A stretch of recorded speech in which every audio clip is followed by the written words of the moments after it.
추석이 열흘 앞으로 다가오면서 택배 물량은 평소보다 20% 정도 늘었다고 합니다.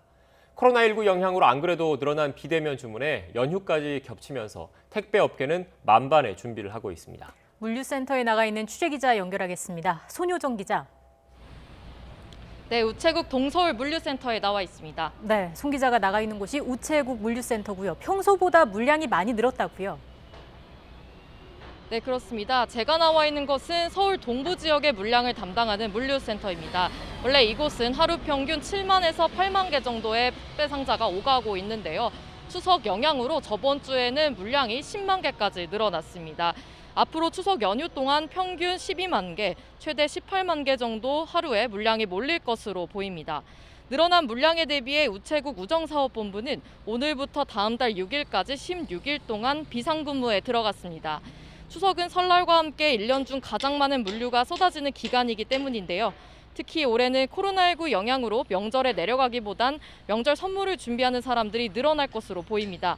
물류업계는 매년 택배 물량이 증가 추세이긴 하지만 이번 추석 연휴에는 평소보다 20%가량, 지난 추석과 비교해 10에서 15% 정도 늘어날 것으로 전망하고 있습니다. 우정사업본부 또한 지난해보다 추석 연휴 기간이 하루 짧지만 전체 택배 물량은 1,700여만 개로 비슷할 것으로 보고 있습니다. 우체국뿐 아니라 민간 택배 회사들도 특별 수송 기간으로 지정해 대비하고 있습니다. 네, 한때 택배 기사가 분류 작업을 거부하면서 택배 대란이 벌어지는 게 아니냐 이런 걱정도 컸는데 지금 상황은 어떻습니까? 네, 앞서 택배기사 4천여 명이 과중한 업무 부담을 호소하면서 택배 분류 작업을 거부하겠다고 밝혔는데요. 분류 작업은 말 그대로 배송 전에 택배기사가 자신이 맡은 구역별로 물류센터에 있는 물량을 구별하는 작업을 말합니다. 택배 노조는 하루 평균 13시간에서 16시간씩 일하는데 절반 가까이 분류 작업에 매달리면서도 그에 합당한 임금을 받지 못했다며 작업을 거부했던 건데요.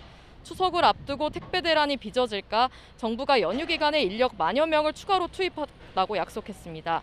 다행히 택배 노조가 정부 대책을 긍정적으로 보고 거부 계획을 철회하면서 지금은 한숨 돌린 상황입니다. 이에 맞춰 우정사업본부도 오늘부터 현장에 인력 3천여 명을 추가로 투입했습니다. 제가 나와 있는 물류센터 근무 인력도 원래는 80명이었는데 135명 정도로 늘어날 예정입니다. 물류센터는 소포를 보내고 또 분류하고 들어온 소포를 다시 받느라 24시간 계속 가동되고 있는데요. 물류센터 관계자는 비상근무 동안은 쉴 틈 없이 늘어난 물량을 소화해야 할 것 같다고 말했습니다. 이 밖에 택배사들 또한 현장 차량도 늘리는 등 인력 확보에 나섰습니다. 지금까지 동서울 물류센터에서 YTN 손유정입니다.